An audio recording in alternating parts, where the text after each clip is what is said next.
Hello everybody and welcome to LMM, and this is the first LMM drive that's starring Trev as my co-host. Now today's vehicle is something that I'm actually not even sure if Trev knows that they exist. I have some questions for Lawrie to try and help me figure out what he is going to show me. So Lawrie, the first question, is it made in this millennium? No. Does it go really fast?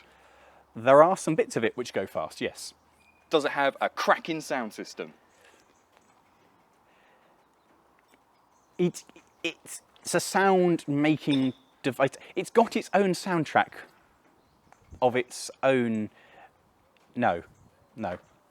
Does it have a racing pedigree? No racing pedigree at all. I guess then you must be showing me a cement mixer. Welcome to LMM Drives.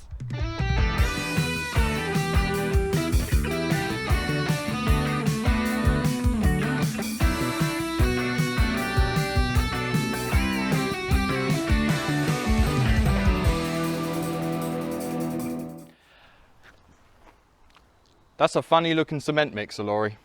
This, Trev, is a portable. It's a kind of steam engine. A portable what now? It's a steam engine. It's a portable steam engine. It's portable because it's on wheels. And can we drive it? You can operate it. It doesn't move under its own power. I see. Well, what do we now need to do? It's time to make a fire and prepare it and get it ready. Fire! Yes! Before we can put a fire inside this, there's a couple of things we need to check. It's a steam engine, so it's the same as what we do on Lorry Goes Loco. First up is to make sure that the boiler here is full of water. So isolate these two, open up the drain, open up the top one, and make sure the water runs out. Shut the drain, open the taps back up, and we see the water rushes back in there, which shows that we do have water inside. That is the most important thing. Next stage is to stick my head inside here and make sure that it's not damp, and most importantly, the little fusicle plug, which is up there, that's okay. So stick your head in there. Yes, and that all looks fine. The fusicle plug is the safety mechanism, so that's a plug with a hollow core and lead inside, and if it becomes uncovered, the water drops too low, the lead melts and steam rushes through and helps to kind of get rid of the fire and let you know that you done mucked up big time. Everything's fine there. Now, it might look a bit damp here, but I'm told that's oil because it hasn't been run, well, this year, and that's just been stored to keep everything nice. So that's everything this end looked at, and we walk along here. The next thing to do, and this sounds really obvious, is to make sure that everything's plumbed into water, because this doesn't have a water tank, it is just a boiler. Make sure that we've actually put all the pipe work here and got the hose in and the pickup pipe here in the water barrel, because otherwise there's major problems when you suddenly go, oh, I need water, and it's not connected. So that's important, and that is all connected up. And lastly, we come round to the front here and we open up the smoke box, and we do exactly the same as we did in the other end. Make sure that there's no obvious leaks, we can't see daylight or water roaring from the tubes, and that the tubes themselves actually look, well, fairly unblocked. With that, now we can start doing the actual prep. With the preliminary checks done, the next stage is to get the chimney up. For you see, it's not meant to be at this jaunty angle. No, it doesn't really help it. In order to create a good draft, because this doesn't really move anywhere or do anything that works too hard, a long, tall chimney is required. However, this is kind of problematic for going under bridges or being fitted into, I don't know, garages or storage areas. So they fold down like this. And this is a slight struggle. So we have the owner's son over here, who's the gentleman who invited us along, with a long sticky thing to help push it up. And then me and my strong man here, Trev, are going to attempt to pull it upright. And apparently this is a royal pain in the backside. So we'll grab hold of this bit. Grab. Do I just... I'm not entirely sure. Right. Lift. Oh, God. Yes, that's... Back. Don't fall back. Right, put a bolt in, put a bolt in. That was so sketchy. That was unpleasantly sketchy. You know, like in films where the person sees something about to fall on them? Yes. That's how I felt. Yes. I felt like it was going to fall. I was warned that that was going to be sketchy, and I wasn't quite prepared for how sketchy that was. But sketchy is our middle name. Having completed the initial checks, the next stage is to light a fire. And you may be thinking, you're at the wrong end of the engine, and whilst you are kind of correct, it's important to light a fire in this because the chimney is so long and cold that to get a draft started in this, we've got to put a fire in the smoke box, which seems a really backward step. But fire away it is. So, wood please. That's not wood, that's a rag, but that's a good start. Lump. Lump. This is teamwork at its finest. I'm a union worker. I do the one thing at a time. Union work, Trevor. Lovely. So now do I go get the pizza? It's not a pizza oven. It is a pizza oven. It's not a pizza oven. I'm still guessing. I don't understand.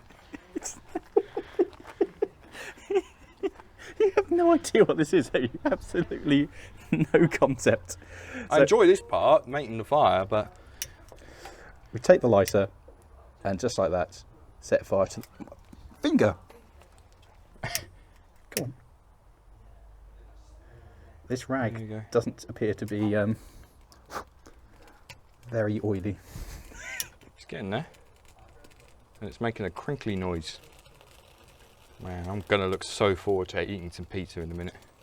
Are you going to be genuinely disappointed there's not pizza at the end of this? There's not pizza at the end of this. Just set fire to the diesel on the wood. There we go. That's probably on fire. It looks on fire. Looks kind of You on should fire. touch it just to check. No, don't. No! I am filthy. Lovely. Right, let's shut that. And assume that that's going to be okay. So, with that, it's now time to return to the back end with this magic barrel of wood that's appeared out of nowhere and fill up the firebox. Now this, Trevor, this is an art form that has taken me years to perfect. You look so impressed with that, it's unreal. Absolute skill. I am amazed. Every one of these is carefully thought out and planned out in advance and pays a lot of attention. I like how he can maintain eye contact while performing this absolute Olympic ability to put wood into the cement mixer pizza oven. Well, the best thing is I can see the owner's son behind you cringing every time you call it a cement mixer pizza oven. Well, so far we've looked at it, we've worked out that it's safe. Yes. We've put some fire in the front, and now we're putting some fire in the back. But Yes. it's not made any noise. No, not yet. Good things come to those who wait. Genuine question. You know how you put your phone in here to be a torch earlier? Yeah, you did pull it out. Yeah. Good, good. Just checking. Now, it's important at this stage to get the grate all covered. That's what I'm trying to do. Wood. Because for those that can't see it, this is quite deep, isn't it? It's a really long firebox. And with that, would you like to do the honours? You've got to light that bit of rag there. That's all you need to do. Oh, good work, good work. No, that's burning me. Oh my God.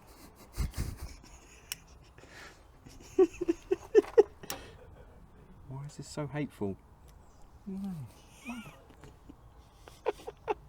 Right, we're going to do it outside. Here you go. There you go. Thank you, Lawrie. Fire starter. Twisted fire starter. There we go. That's kind of on fire now. We make the fire. So now we hope for the best. So next stage, Trev, is chuck more wood on. That is a good choice of wood. Good piece. Put it on the fire, you half-wits. It doesn't help if it's not. I'll get the union on you at this rate. Did they have a union for those that ran on the... The railways, yes. Yeah. See? Farm workers, no. Ah. You're a labourer, mate. Fill the firebox up. This, I'll be honest, at this stage, we have made something that resembles a pizza oven. Yeah. Can you see my confusion? Oh, I kind of. So, Trev, at this point, how much experience do you actually have with steam engines? Yes, exactly.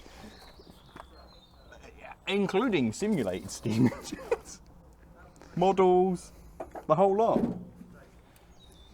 Have you ever played with model trains? A Brio set. Is that your experience? The Brio set was never a light. That's probably good. It never required fire. That's probably... Trev, when you get to the stage that you can't put any more wood in, the box is full. But there's 2 pieces left. I'll put them in. One of them's really small. Oh. No. Just shut the door. Just shut... No, not that. That's the ash pan. That one. All the way shut? Yep. How do you feel? You have successfully set fire to a steam engine. Steam engine? This is a steam engine, yes. Uh-huh. I see. So what point does the cement come out and into the bucket? What you've pointed to, this is 2 things. This is both the ash pan, where all the fire drops down, what's left of the fire, the ash drops down and deposits down there. But at the moment we're using something we call the damper. And the damper allows air in. Most people think kind of air comes in through here to the fire. But what actually happens in the fire is the air enters through here, comes up through the fire grate, and then goes that way and up the very big chimney. And then this sort of thing here is for what we call secondary air. So we can add secondary air to add more air to the fire. And you're not so much burning fire at that point, you're burning the leftover hydrocarbons that are left over. So like, in this case, bits of wood that have come off that haven't burnt, you're adding air in there so they burn in the combustion area up here, and as they go through the tubes. But yes, at no point do we get any cement out of this. If stuff comes pouring out of there, things have gone very badly wrong. I've been lied to. No, we're just... You followed an alternative version of the truth. Fair enough. Well, I look forward to it doing what it will be doing best, which I'm still not fully certain on. Trust me, it's worth the... It will take about 3 hours, by the way, to get this up to pressure. That's your pressure gauge there, and at the moment we're at a big fat 0. And the reason we put a fire in the front end is if we hadn't done that, we'd now be getting smoke coming back this way, because the smoke wants to go out to the air, and the easiest path for it to come out to the air is to come back this way. So by putting the fire in there, we've created a draft, starting hot air rising, and as the hot air rises, it creates a tiny little vacuum which sucks the cold air in and draws the air that way through the firebox, through the tubes, and then swirling up through the lovely chimney up there, which is actually very, very tall, isn't it? Yes, it is. So the basic things while we're here, the things you need to pay attention to are the water gauges. They are the single most important thing. The fire can go out, that doesn't matter. As long as we have water in the gauges, that's all that matter. And this this handle here, this is the regulator. That is the go thing. And that concludes everything that you need to know at this end. Fantastic. Yeah. I am educated. I've just realised this doesn't even have a reverser. This doesn't even have forward or backwards, this just goes. Like most steam engines, you've got the reverser where you can change the valves. So you can choose full forward, lots of steam go into it for more power for starting off, and you can notch it back and use less and less steam and use expansion. This thing just has go. That's all it's got. Morgan would like it then.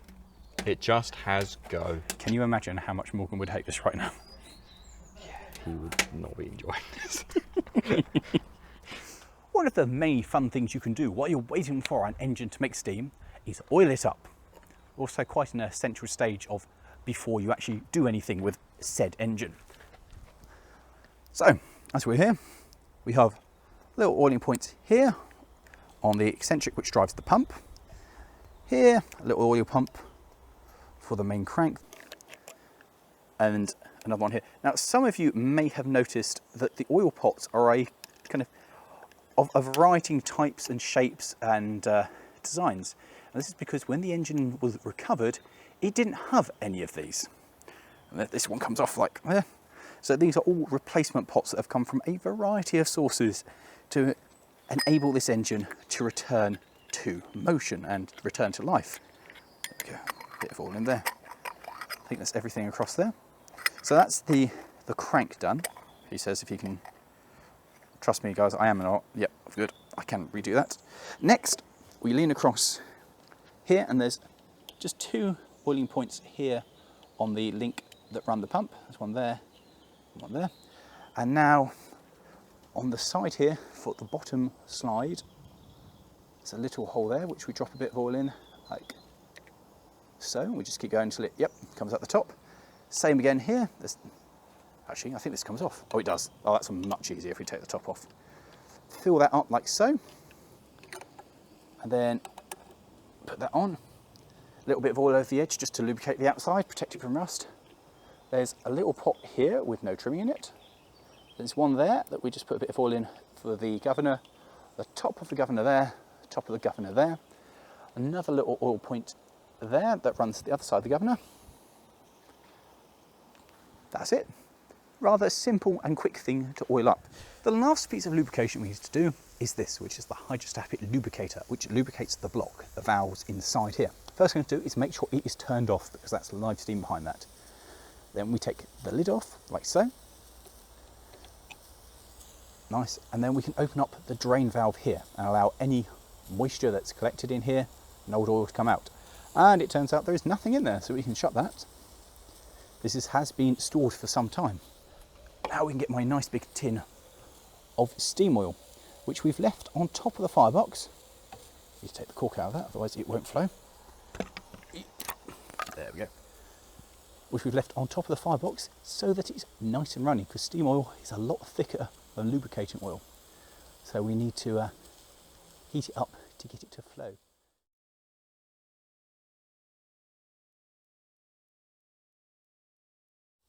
And time to put this in. Lovely job. Screw it into the oil. Do that now nice and tight, which means we can now turn this on, which involves turning that on, and then when it's working we can set a feed by opening this one, and there's a sight gauge here, and we'll see from the oil going drip, drip, drip how much oil we're putting in. It's generally like a drip a minute, what we kind of want, but I won't do that until we start working. With that, time to just wait for it to make some steam. With the fire lit and everything prepped, there's nothing really to do for the next 3 hours, but just sit back and enjoy it. Nothing to do?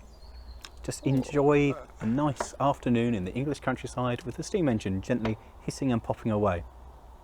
But I wanted pizza. You can't, it's not a pizza oven. But there are other things that you can cook on the fire. Oh, look at that. Bacon. Yay, food. Okay, so let's open the hatch. Firebox door. Hatch. Firebox door. Place into fire. Like so. You can do this. This is going to be your first time cooking on the fire. Mainly because I'm no longer a fireman, I'm a driver. And a driver doesn't cook, it's a fireman's job. How long? Can you cook bacon? Not when I can't see it. Well, then pull it out and have a look and then put it back in. Not yet. Longer. Significantly longer. So this is our first for Trev. As Trev learns how to cook on an open fire, I guess. I can cook on an open fire, just not one where I can't see the food. But it's like, it's an open oven. Literally, the door is open. It's made a nice crispy crackly noise there. Now, what the provider of bacon has done is cleverly wrapped the shovel in tinfoil. Normally when I do it, I just chuck it onto the shovel. It's fine. Your body is mostly engine grime these days, isn't it? Oh yeah, there it comes through. This is as clean as my hands get now. They don't. It comes out of your pores. I sweat oil. It's a thing that's said in particularly in railway fraternities that you have steam oil in the blood, and I do, mainly because I've ingested so much of it. Nearly there. It's not nearly there. That's still going oink. Peppa Pig reminds you to wash your hands.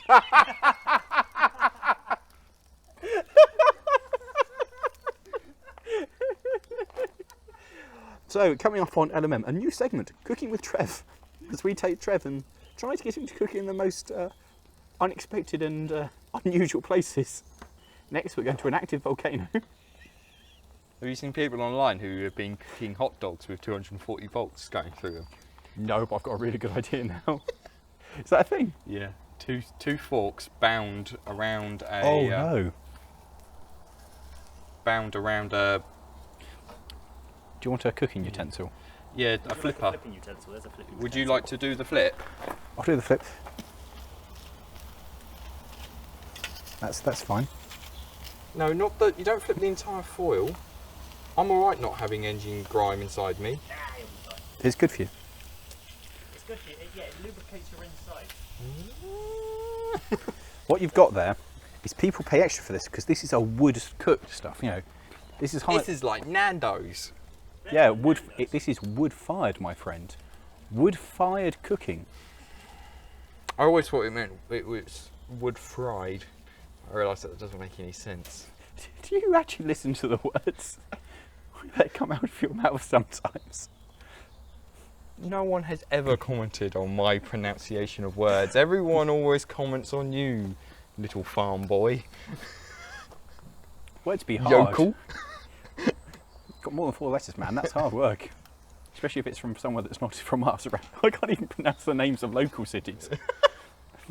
What did I pronounce the other day? It was something I got totally wrong. Flexito? Flexito. That's a good. I like Flexito. It was somewhere in middle something. I can't remember what it is. Something in the railway. Middlesbrough?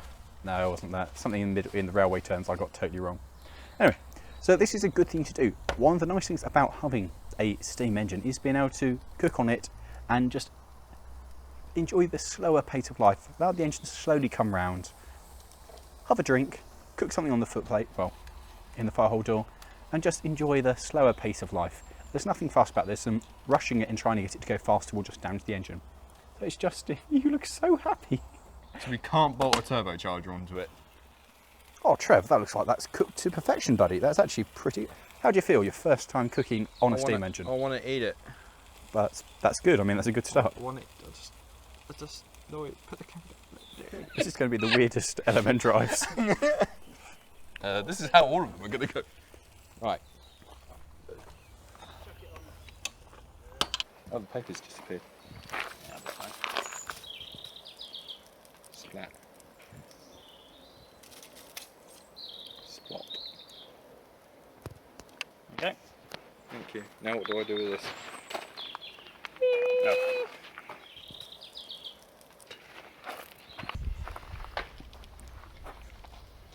First meal cooked on a steam engine. Welcome to the steamy world. You're now an enthusiast. Do you want to explain and describe the sensations you're feeling? Disappointment. How did I get here?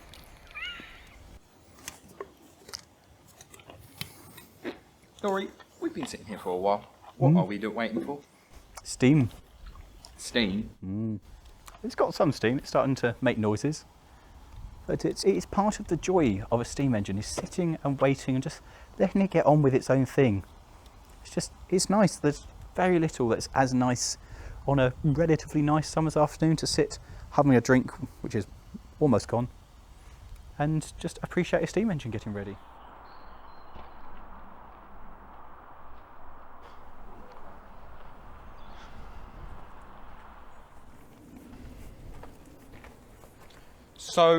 So far, we have made fire, Yeah. cooked food, Yes. and it's still making no noise. It's coming round. It's working. We're building steam. So, Lawrie, for those of us that are like me, a bit of a pleb, why? Please explain. I'm sure a lot of the people that are watching this do know, but just in case someone has misclicked a video and they're still here after all of this time and they want to know what this not cement mixer, not pizza oven, not teas made thing is, what is it?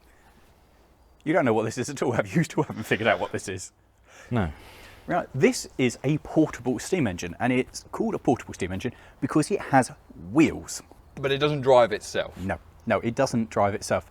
This comes from this one, they don't really know the history of it, it started somewhere in the 1900s, but when they were building things like this, steam engines were something that you'd have installed in your factory in the 1800s, the end of the 1800s. You'd have a factory, you'd have a steam engine installed. It'd either be a big boiler, which would have tubes running to lots of small stationary steam engines, or you'd have a machine like this, minus the wheels, installed basically on bricks somewhere, and with a big flywheel and belts would drive overhead drive shafts that would power all of your machines.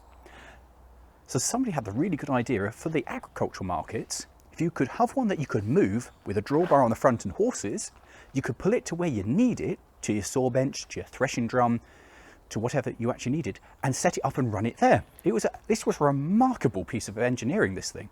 I mean, this was revolutionary. You could move a steam engine to where you needed it, hence why it's called a portable, despite the fact it's not really that portable at all. So it is a really big, really heavy, really hot generator. Yes, well, yeah, it's what it is. It's a mobile power plant. Like a generator. Yes, although it does. Well, I mean, you could connect it up to a generator and collect electricity, Yes. But it doesn't create electricity on its own. No.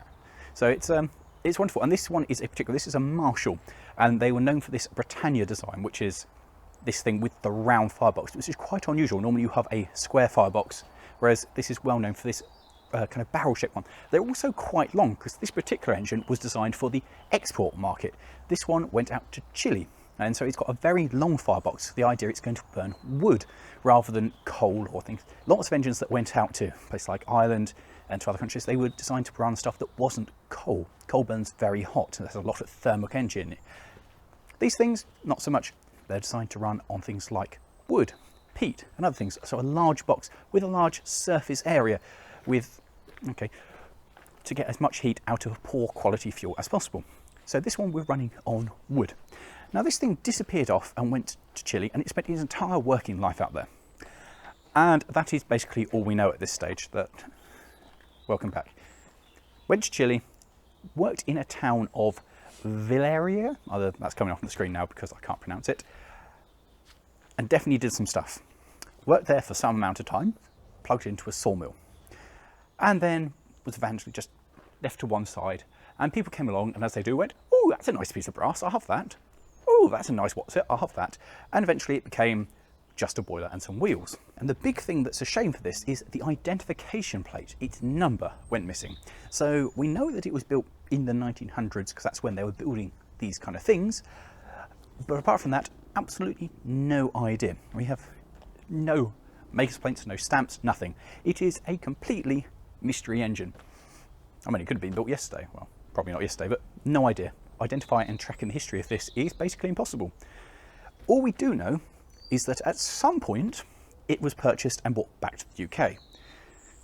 Don't actually know where that is, but it was purchased by the present owners in 2007, and they set about to rebuild it and bring it back to, well, working condition, which took a period of about 3 years. Which, when you look at it, there's not much to it, but think of all the parts that had to be acquired, rebuilt, and sourced. I mean, you can't just go to the shops and buy, I don't know, an eccentric strap for one of these things. It's all got to be machined. It's a real challenge to bring one of these back to life.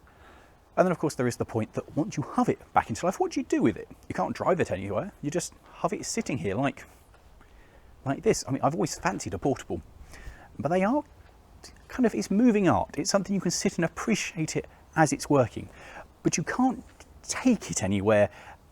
Well, you can, drag it, but you can't drive it anywhere. You can't really do anything. There's no way to ever make any money back on it. Did you enjoy the history, Trev? Oh, yes, sorry. I was just reading about in this book how they used to call indicators winkers.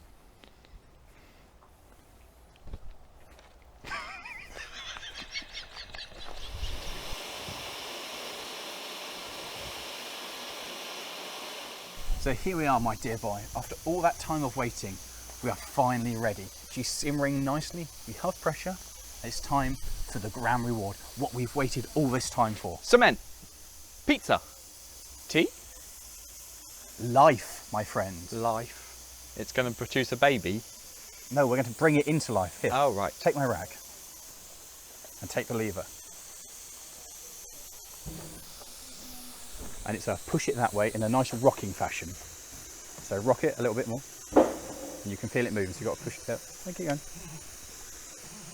And now back to you. Back to you. And you've got to try and feather it into the middle so it's just ticking over nicely. You say when. Rock it a bit more out.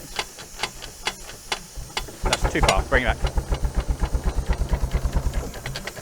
What you want to do, Trev, my dear, once she slows down, is it's a rock it in, so you go a little, just nudge it. Oh, right. Okay. That kind of technique.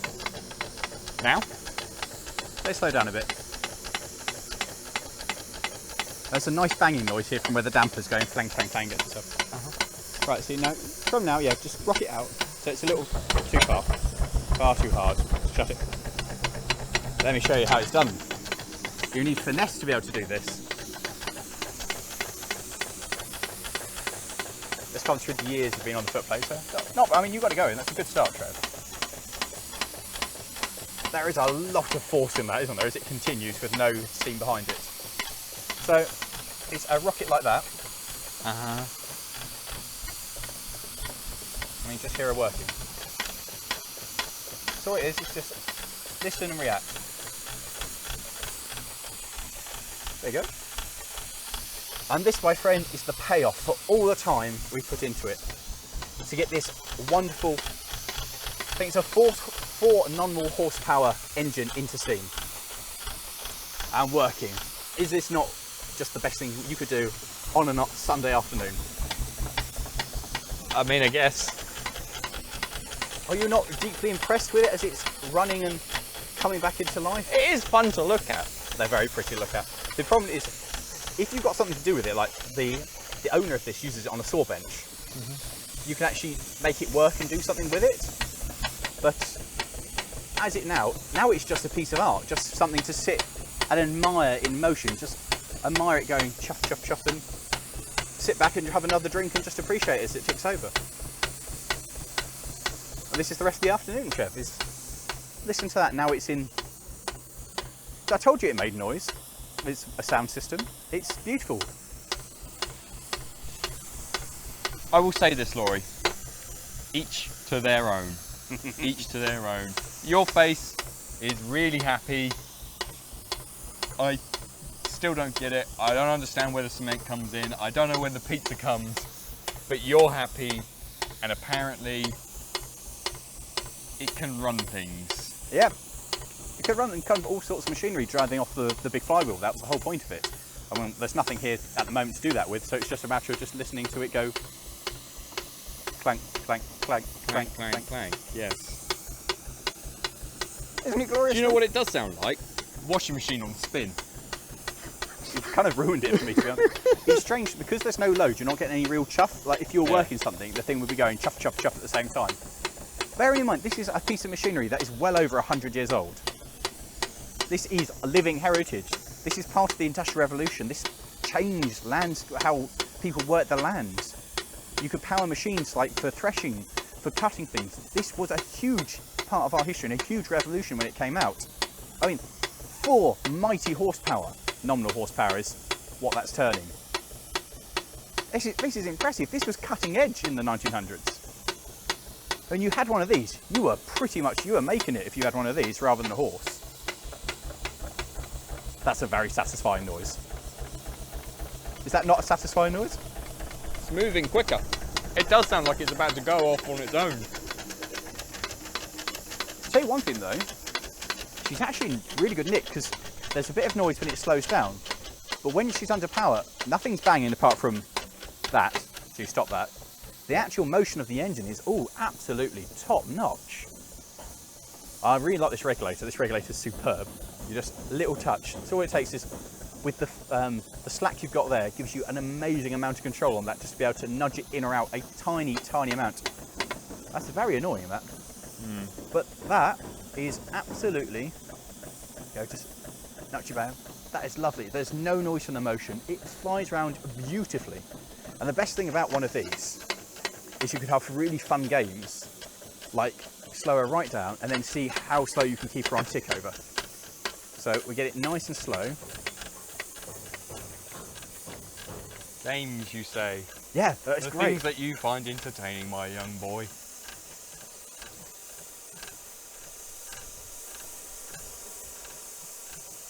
And then you just see if you can get enough steam behind it. Too much. Just try and get it ticking over as slow as you possibly can. In traction engine circles, this is good fun.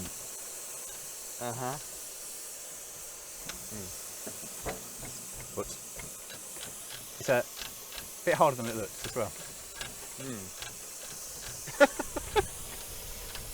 Wow. Nope. I've got this, I'm sure. I don't think it's that hard, and I think I've got it. I think I'm going to leave you to it. Do you not enjoy the steam engine? I'm going to appreciate it from afar. Oh, okay. Okay. Some people don't really understand these things, and Trev is possibly not truly kind of enjoying it. Oh, there we go, that's quite good. This is what I'm talking about, a nice slow tick over. And see if we can refine that a little bit more. And so, in its current guise and for something that I would use it for, it's totally useless. This is basically moving art, and it is absolutely glorious. This is a beautiful piece of art, something that really shouldn't still be around, especially as this one went out to Chile. The fact that it's still around and it's still working is nothing less than just incredible. And something that was designed to revolutionise stuff, and now, yeah, totally obsolete. You couldn't really use it if you wanted. Okay, you could put it on a sawmill, you could cut wood like the owner does, but there are other ways of doing that that are easier. I mean, if you want to do something in a vintage way, put it on the back of a tractor. But it's just so beautifully eccentric to have it in working, something that, yeah, you couldn't make money out of this. This is just something that's a passion thing. And frankly, guys, there is nothing as enjoyable as just sat with one of these, going like this, ticking over for an afternoon and just enjoying it. Because this is absolutely superb.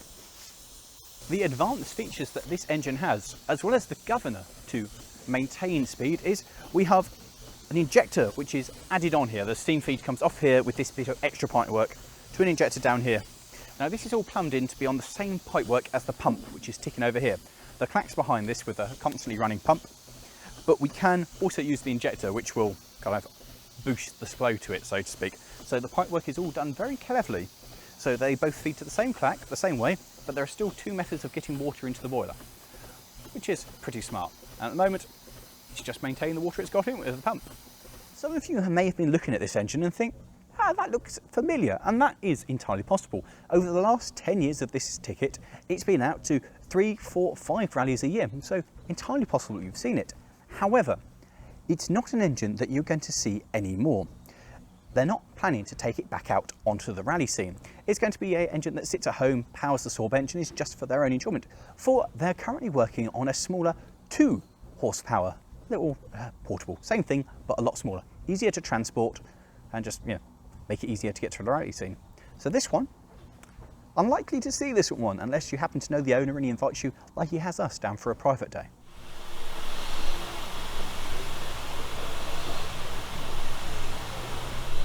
And so here we are with it how it should be, ticking over, just happy, what we've aimed to get to. And I think there's something truly beautiful about this. It's almost hypnotic watching the flywheel turn, the rods, the eccentric all go together. It's just a gorgeous bit of motion. And of course, this is only a single cylinder engine. It's a simple one. If you have a compound or a twin cylinder, then you've got more rods, more eccentrics, more motion. It just makes it more hypnotic. And it's one of the reasons I really like locomotives, especially inside cylinder ones. So you get a camera in there and you can watch all the motion go around. It's just a beautiful thing to observe.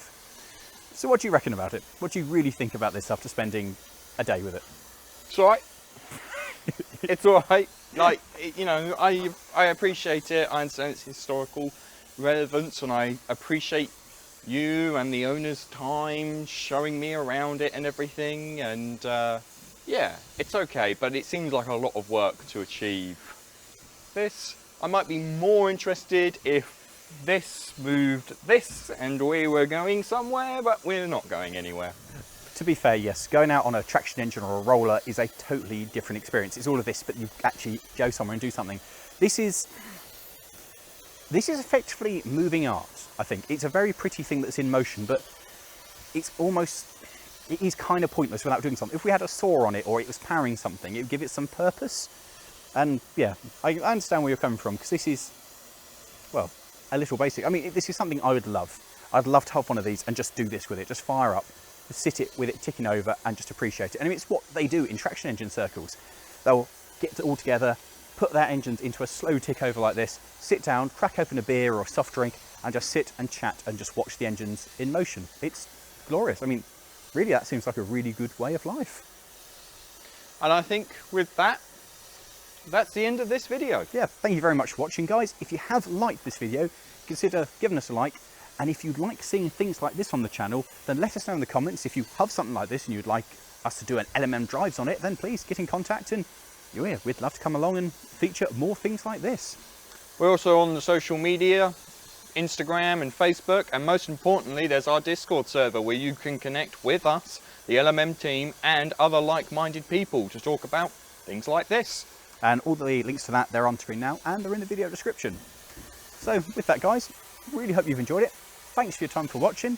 And of course, if you have liked this video, how about clicking over there somewhere for the 5K special where we have the steamroller crushing things, or over here for a review on a full-size steam locomotive. Thanks for watching, guys. If you can unbend that and make that straight, I'll buy you dinner. What happened to that? Dinner's on you, Trev.